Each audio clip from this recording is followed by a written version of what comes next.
Le damos la bienvenida a Horacio Berbisky. Así es, ya está acá Horacio, con nosotros. ¿Qué tal? gracias por haber venido. Gracias a Primero que ustedes nada. por invitarme. Yo tuve una suerte de temor después de leer la columna en El Cohete.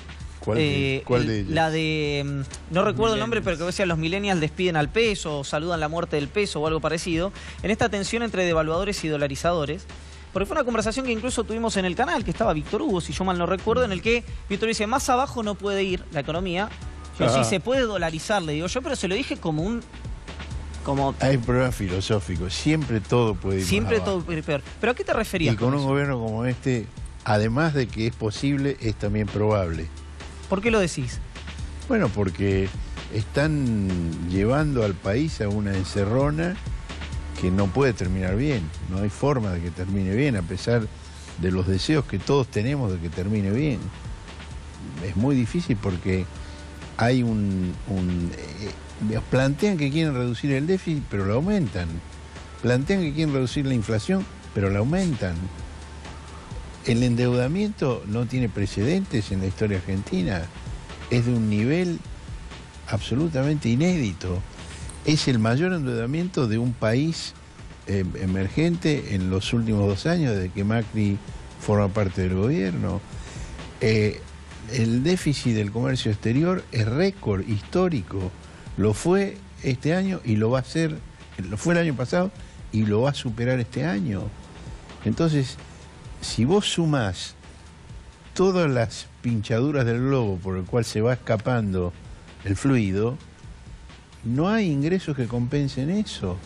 Si han dilapidado en un par de meses 10.000 millones de dólares de las reservas y están negociando con el Fondo Monetario que les dé un préstamo que sería a lo sumo del doble de lo que perdieron en 2 meses. Digo, no es sustentable. Es grave el nivel de incompetencia de este equipo económico.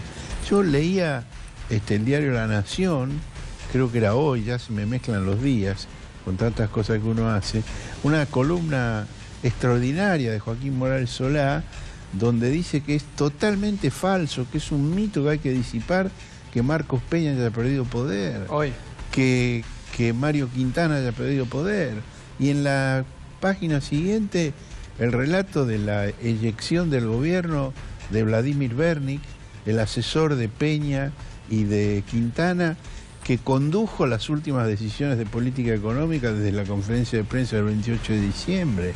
Es decir, ni siquiera les funciona ya el truco publicitario, que es lo único que saben hacer bien. Ahora, Horacio, pero ya ni eso funciona. Año 95, crisis del tequila, efecto tequila golpea Sí. a la Argentina, y Menem dice, voy a ajustar, baja el salario de los estatales y demás, pero soy el garante de la estabilidad y la continuidad. Y después gana. ¿El gobierno tiene una salida en ese sentido, retórica, de marketing o publicitaria? Mirá, en el año 95, Menem tenía un ingreso de capitales enorme. La Argentina es una economía expulsiva de recursos. La formación de activos argentinos en el exterior es una de las características fundamentales del funcionamiento de nuestra economía desde 1976 en adelante. La única excepción en esta historia que tiene ya 40 años son los años del gobierno de Menem, 91, 92, 93, donde en vez de haber fuga de capitales, hay ingreso de capitales. ¿Por qué? Por el negocio extraordinario de las privatizaciones, que se regalaron activos acumulados por generaciones de argentinos, dando un negocio único a las unidades transitorias de empresas que, de acuerdo a la ley de emergencia, debían incluir un banco acreedor, un operador internacional capaz de manejar el servicio de que se tratara y un abrepuertas local. Eso está dicho en la ley que tenía que ser. Pero ahora así. el gobierno tiene esa Ahora plata no, del FMI. ahora no, pero el FMI va a dar un aporte muy retaseado y a cambio de controlar trimestralmente cada cosa que el gobierno haga. ¿No cambió el FMI, como dice el gobierno, Horacio? El FMI cambió de cara. Ahora hay una mujer. Pero cuando dicen que cambió, se refieren a, primero, las medidas que reclama de los países. Aquí no podemos hacer un detalle una por una, pero yo te aseguro que son idénticas, las que reclama hoy y las que reclamaba en la época de Menem. Otra cosa que se dice que cambió es que el FMI es hoy comprensivo de las problemáticas sociales. Yo te digo, en la época de Menem, el director gerente del FMI era Michel Camdessus, también francés, pero hombre, que permanentemente le decía al gobierno de Menem: nosotros no estamos pidiendo que ustedes ajusten sobre los pobres, ustedes tienen que cuidar de los pobres, pero esa es una decisión del gobierno de ustedes. Cóbrenle impuestos a los ricos. Lo decía Michel Camdessus. Es prácticamente idéntico a lo que dice ahora la señora Lagarde. Pero ¿y cuál era la realidad? La realidad es que se planteaba permanentemente lo mismo que se plantea ahora: reducir el déficit, despidiendo gente, privatizando el sistema previsional. La experiencia terrible de las AFJP. La experiencia de las AFJP uno la puede describir en pocas palabras. El Estado recaudaba el aporte que hacía la gente para su futura jubilación. Se lo cedió a los bancos que conformaron las AFJP. A cambio de eso, tuvo un déficit monstruoso porque dejó de ingresar esa masa de dinero. Para financiar el déficit, contrajo préstamos que le daban los bancos con los fondos que el Estado le había cedido. Y cuando los trabajadores, por estas políticas, perdieron el empleo y no pudieron seguir aportando, los bancos les seguían cobrando las comisiones, aunque los trabajadores habían perdido el empleo, y le vaciaban las cuentas de capitalización individual.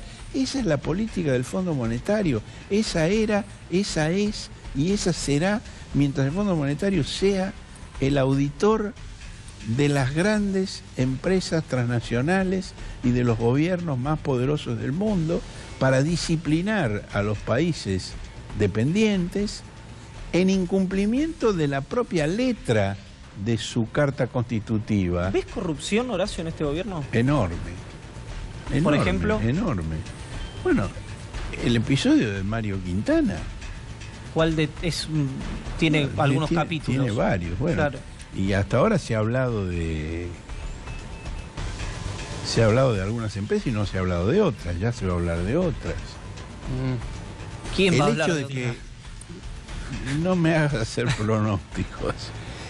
El hecho de que Macri esté de los lados del mostrador en el caso del Correo y que desaforadamente esté tratando de sacarse de encima a la fiscal Gabriela Boquín, que está tratando de investigar seriamente el tema. Esa conferencia de prensa donde Macri dice: volvemos a foja cero.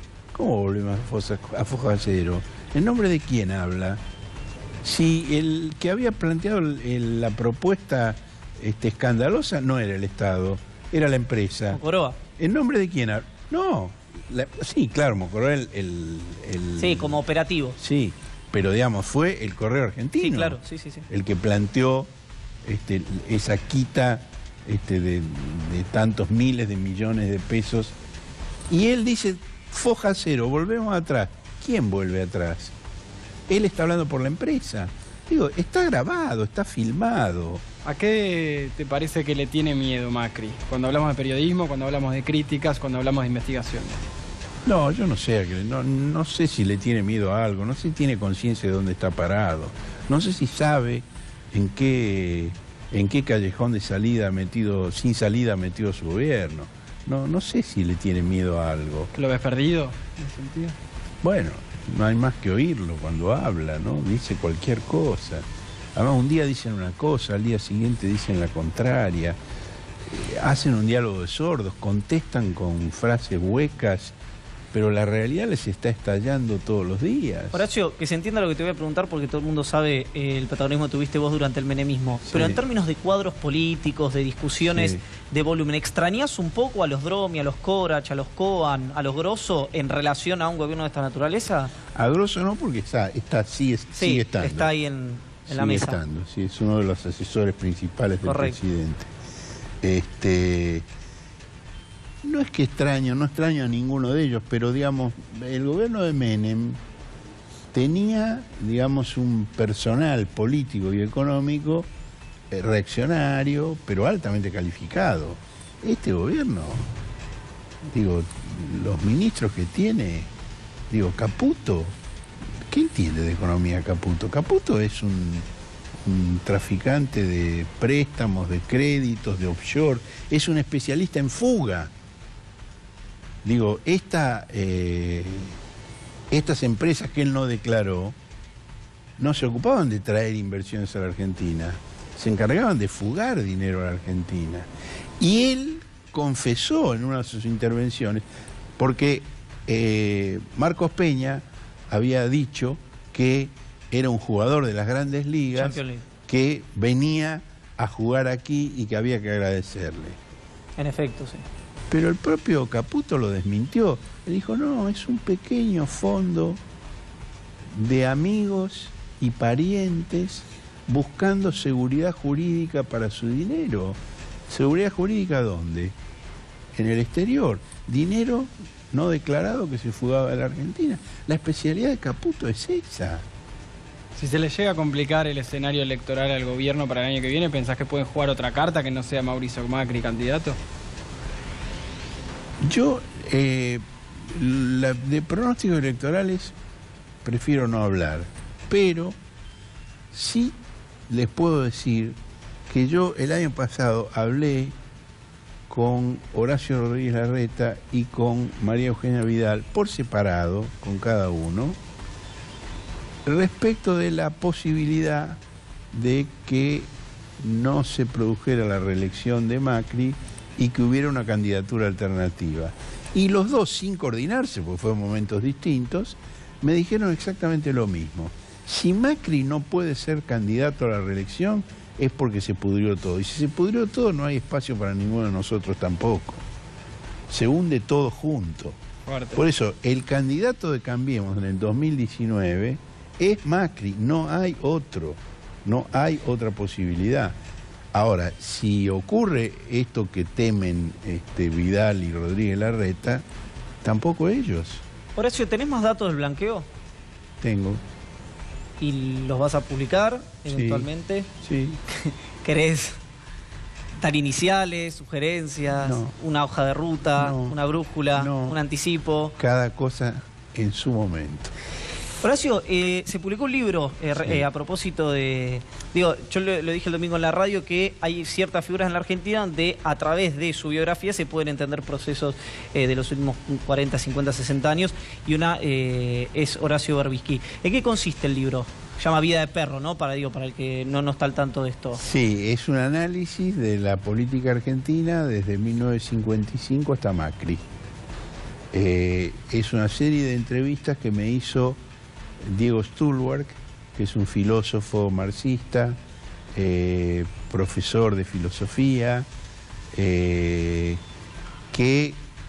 disiente conmigo en muchas cosas, sobre todo en la valoración de los 12 años del periodo kirchnerista, y que en el diálogo me plantea una serie de preguntas, yo contesto, y luego eso se reordena, editado, con explicaciones de qué significa cada cosa y cada momento, para componer un diálogo no complaciente, sino crítico, que aporte elementos para la comprensión de la política argentina en ese periodo, que él fija en el 55, no porque sea el comienzo de mi carrera periodística, que fue 5 años después, pero sí porque fui testigo, víctima del bombardeo del 16 de junio de 1955. Yo estaba en la Plaza de Mayo ese día a esa hora. Y a partir de las experiencias que yo viví, él me va haciendo preguntas, yo voy contestando y vamos interpretando. Ahora, no es una biografía, pero repasa muchos momentos de mi vida y de los acontecimientos políticos de la época, cómo los viví, y cómo los veo ahora. Y él hace mucho hincapié en las formas de investigación, tanto periodística como de las organizaciones revolucionarias, como de los organismos de derechos humanos, tratando de extraer de alguna manera conceptos que sirvan para la gente más joven, para la militancia más joven. Horacio, te hago una pregunta por sí o por no, porque Sí. y no me parece menor. ¿Escuchaste este rumor de que las Fuerzas Armadas podrían intervenir en seguridad interior? Tío, pues me tengo que ir ya en instantes. No solo lo escuché, sino que lo publiqué, y además publiqué el detalle de la reunión en la cual el que lo planteó fue Fulvio Pompeo. Ahí está.